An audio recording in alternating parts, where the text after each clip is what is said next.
Hi, everybody. Welcome to Be Like Christ. Welcome to our Ecclesiastes Bible study. We are taking a look at chapter 9 today. Chapter 9 is going to pick up as a follow-up to chapter 8. So if you want our PDF, you're going to see on that first page of that PDF our short chapter summaries.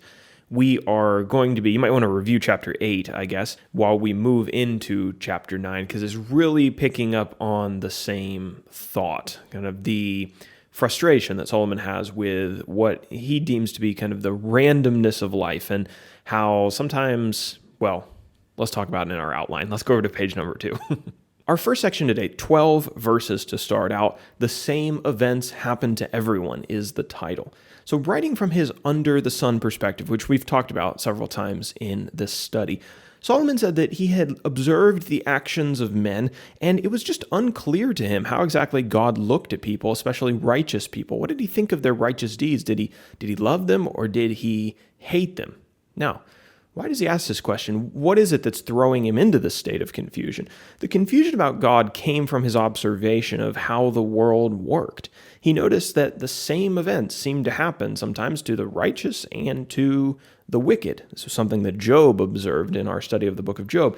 It wasn't always the case, that the righteous were blessed and that the wicked were cursed. And you would kind of expect that to be the case if God was watching over everything, or at least from a very basic level understanding of God.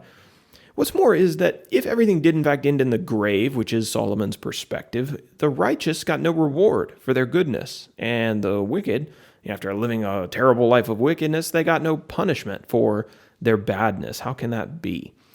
So in light of these truths, at least truths from Solomon's perspective, the best thing that a person could do was just to try to enjoy their life while they were alive, to enjoy their food and their drink and their spouse and their work and their blessings while God permitted them to live on the earth. Because in Sheol, or in the grave, Solomon says there's no thought, there's no knowledge, there's no wisdom, just blackness.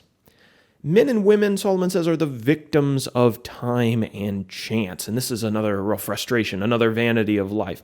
Sometimes the fastest person doesn't win the race. Sometimes the strongest doesn't win the battle. And sometimes it's the most intelligent who don't get the rewards or reap the benefits of some event.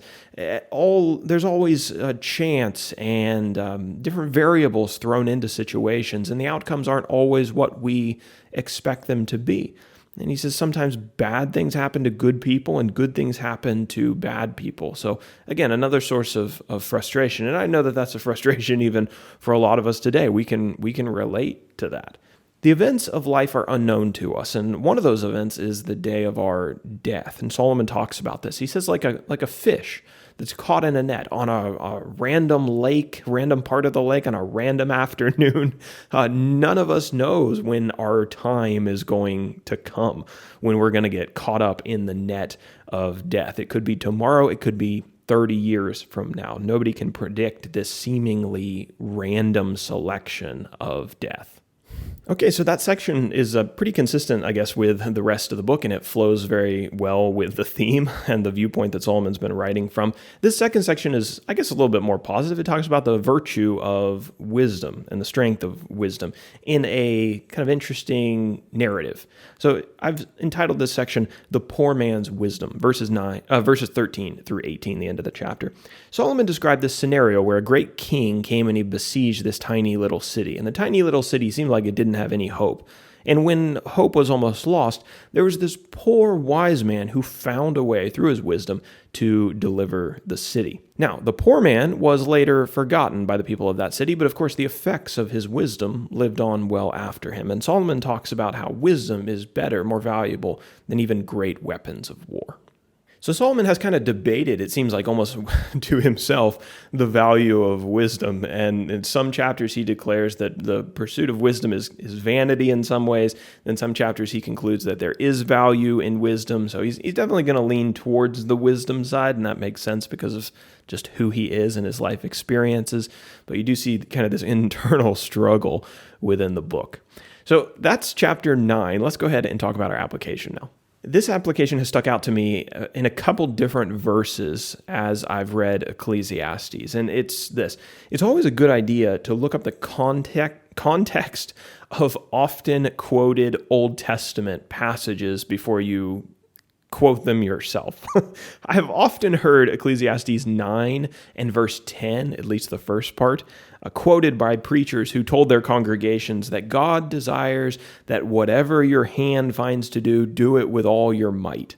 Right? So they say God wants you to put your hand to something and work hard. Usually they're talking about something in the church, right? Now, while that principle is true, God does want us to work hard in his service. That isn't really the way that Solomon is using it in Ecclesiastes. Solomon's viewpoint was kind of a pessimistic one. He was telling people to just kind of spend up all your energy while you're here on earth, because when you get to the grave, there's no opportunity to do anything. So you might as well work hard here on earth and exhaust yourself here, because the grave, there's nothing there.